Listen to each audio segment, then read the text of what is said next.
Hello and welcome to another skill of the week for bas relief or high relief, whatever you wanted for your relief plate. This is the second part of the relief plate tutorial. Okay, so I wanted to show you that I did get my details done on my rearing horse, and it's dry enough that I now don't have to support that leg right there, and it's ready to come off of the plate.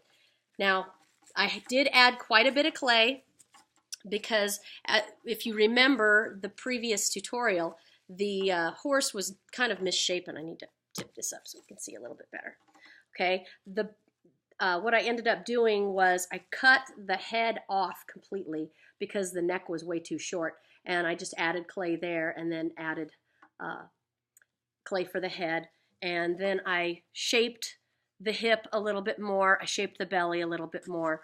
I added the tail and the mane, added shape to the head, that kind of thing. Okay, so now it's dry enough that it should be ready to come off of the plate form that I have.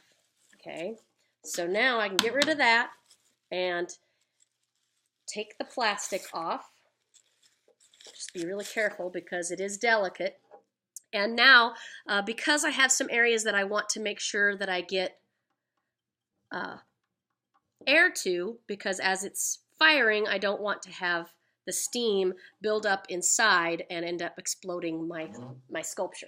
So I'm going to very carefully hold it by the bulky part of the sculpture, get it turned around here, and I'm going to drill holes through the back into the torso because that's where I have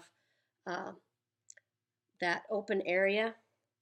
And I'm just going to poke several holes. I'm just kind of keeping an eye on this side as well as this side while I'm drilling holes in to make sure that I'm getting holes in the right area.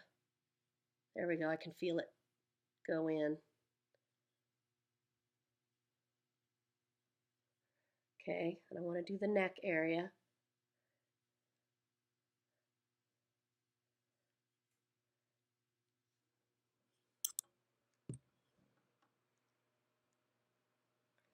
And the head area. Ooh, that poked right in, so I can tell I'm right in the right area. Okay, good. All right, I don't want to poke any more in there because I don't want to come up through here. Okay, the rest, I guess I need to get the hip. There we go, that poked right in really easy. Okay, so I want to have enough holes in there that steam can escape. Okay, and I'm just going to leave it like that to dry, and then once it's dry enough, I can just clean those rough edges off, and that'll have enough holes to make it look good. Then I really should use a cleaning tool, but I can put my name, or I can put it on the edge, but using a cleaning tool is better than using a needle tool. And then clean the edges off.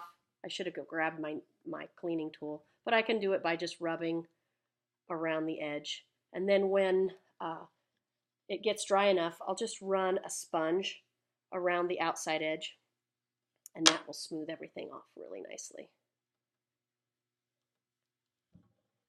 Okay, so now it's ready to set down and allow to dry to put into the kiln. In probably a couple of weeks is when I'll put this in, so that I make sure it's really, really dry. And I usually like to set it in a windowsill so it can get sunlight as well as a little bit of air. In this room, air comes into the windows.